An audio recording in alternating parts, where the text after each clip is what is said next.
Anis, ini kan Jakarta akan kembali uji coba tahap 2 sekolah tatap muka pada Juni besok. Bagaimana kesiapannya, Mas? Jadi gini, secara umum kita uji coba sejak April kemarin.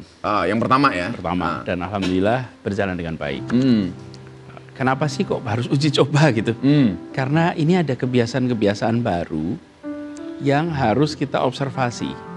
Satu, kebiasaan tentang mencuci tangan, kebiasaan untuk menjaga jarak, lalu kebiasaan untuk sekolah beroperasi dengan kapasitas separuh. Ada yang dijadwalkan pagi, ada yang dijadwalkan sore. Ada yang harus gonta-ganti, tergantung kondisi sekolahnya. Nah, kami itu membutuhkan feedback dari lapangan.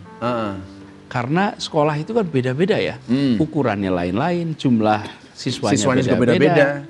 Nah, uji coba itu adalah memberikan kepada kita feedback praktek di lapangan seperti apa. Kemudian apa hal-hal yang tidak sesuai dengan harapan. Apa hal-hal yang harus dikoreksi. Nah, itulah tujuan kenapa kita uji coba untuk membuat kita semua mengetahui sebelum kita membuka lengkap. Kan kalau mau uji coba itu ya misalnya gini, kalau masak itu kalau mau nyicipi dicicipi 1 sendok. Masa dicicipi semua? Satu wajan. Itu kan uji coba. Itu namanya nggak uji coba, Mas. Makanya saya bilang kalau cobaan itu pasti banyak. Karena kalau sedikit namanya cobain. Karena itu kita tambah, kita perluas. Kalau kemarin 85 sekolah. Lah ini rencana di bulan Juni ini? Ini kita akan tambah 2 kali lipat, insya Allah. 2 kali lipat? 2 kali lipat. Dan harapannya nanti bisa lebih banyak lagi sekolah-sekolah yang terlibat. Nah, dari mana kita menentukan? Sebetulnya menentukannya dengan memberikan kesempatan pada sekolah. Jadi yang dikerjakan oleh DKI adalah mengirimkan kepada semua kepala sekolah daftar kondisi sekolah yang harus mereka isi. Jadi mereka nyebutkan sekolahnya siap ini terus gitu. Nah, sekolah-sekolah yang di dalam isiannya menunjukkan siap, itulah yang ikut di dalam program uji coba. Ini jadi, sekolah negeri dan swasta semuanya? Sama. Negeri, swasta semuanya sama. Nah, pelan-pelan nanti insya Allah bisa semuanya. Jadi begitu. Kenapa terus harus diuji coba? Karena orang tua dulu kita berpesan, jangan pernah mengulangi kesalahan yang sama. Kenapa orang tua kita pesan seperti itu? Jelas, Mas. Jangan pernah mengulangi kesalahan yang sama. Kenapa? Karena masih banyak kesalahan lain yang harus kita coba. Mohon izin Pak, saya mau nanya Pak. Apa Putra? Apa? Kan kasus COVID ini masih ada Pak, bahkan kadang sempat meningkat ataupun menurun. Alhamdulillah kalau menurun. Nah, apa masih memungkinkan gitu untuk membuka sekolah dengan tatap muka gitu Pak? Oh iya. Jadi gini, karena itu ajaran baru ya tentunya Putra ya. Tentu kita harus hati-hati. Hati-hati itu artinya di kami ya, orang tuanya, kakek neneknya supaya vaksin. Karena anak yang pergi biasanya dia bisa jadi dia terpapar. Kalau dia pulang ke rumah minimal orang tua dan kakek neneknya sudah tervaksinasi. Tapi kalau anak pergi, kakek nenek belum vaksin, kemudian orang tua belum vaksin, pulang ayah situ masalah tuh. Jadi mereka yang pergi, orang tuanya harus vaksin. Jadi pertahanan dilakukan nih di awal. Waktu itu saya garis bawahi, yang perlu vaksin utama adalah kakek nenek yang cucunya sekolah. Karena inilah yang akan jadi pintu keluar masuk. Udah gitu kan kalau cucu tuh kalau pergi kirim salaman, cium tangan, betul ya? Pulang juga begitu. Lalu yang kedua, membiasakan di sekolah untuk selalu pakai masker. Ini satu proses pembiasaan di anak-anak yang tidak mudah. SMP, SMA mungkin lebih mudah. Tapi kalau SD kelas bawah itu kelas 1, 2, 3. Wah itu lebih menantang tuh. Kemudian malah bisa tukar masker bareng, Mas. Itu dia. Medeni. Nah, jadi kalau artinya risiko selalu ada, tapi tugas kita kan melakukan mitigasi.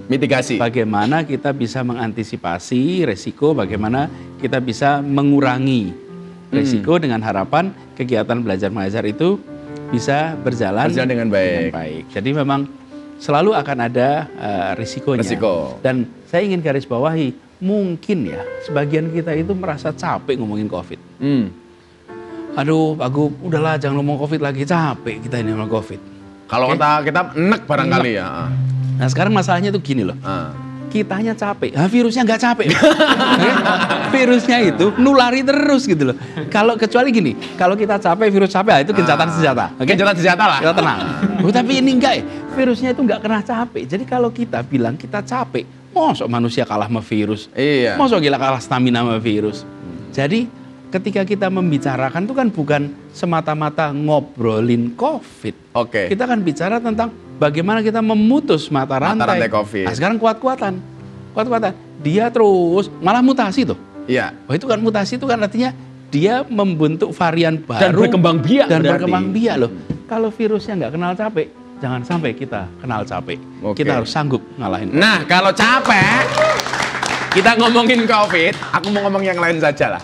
Ini kan DKI Jakarta kan ulang tahun yang ke-494 di bulan ya kan di 22 Juni nanti. Nah, ini rangkaian acaranya gimana, Mas? Mengingat perayaan ulang tahun masih dalam suasana pandemi. Iya, jadi otomatis semua kegiatan yang sifatnya mengumpulkan orang ditiadakan. Ditiadakan ya. Otomatis. Kalau dulu kan selalu ada Perayaan. karnaval, ada bazar, ada kegiatan pentas seni yang orang bisa keluar. Itu semua ditiadakan. Jadi kegiatannya banyak aktivitas ekspresi seni, tapi yang bisa individual, yang tidak kolektif. Berarti nggak ada PRJ, Mas ya? Nggak ada. Nggak ada. Nggak ada. Itulah nggak ada. Jadi dulu Jakarta Fair, Pekan Raya Jakarta itu nggak mungkin kita lakukan. Lalu kemudian kegiatannya banyak lakukan daring, tapi kita akan menyediakan Jakarta ini jadi kanvas untuk kreasi. Kan Jakarta sekarang ini ada banyak sekali tempat di mana warga bisa memotret, bisa datang menikmati. Pokoknya Jakarta rasa Singapura lah, Mas ya. Dan itu hanya ada di masa Anies Baswedan. Tapi ngomong-ngomong, Mas, kita harus lebih baik dari Singapura. Harus lebih baik dari Singapura. Tapi ngomong begini, Mas, walaupun tidak ada pengumpulan massa banyak, tapi kira-kira dalam peringatan ulang tahun itu butuh ustadz nggak, Mas?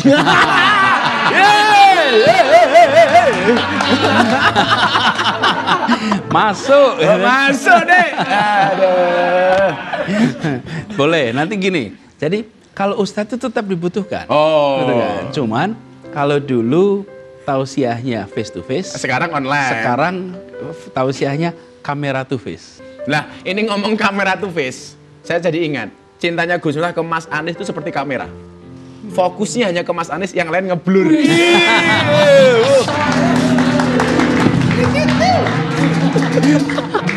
Dapat aku masuk. Keren banget ya, keren banget ya. Aduh, kamu ngeblur. Mas, ini ngomong soal tema yang diangkat nih di Ulta Jakarta. Jakarta bangkit. Iya, betul. Maknanya apa? Gini, tahun lalu Jakarta tangguh.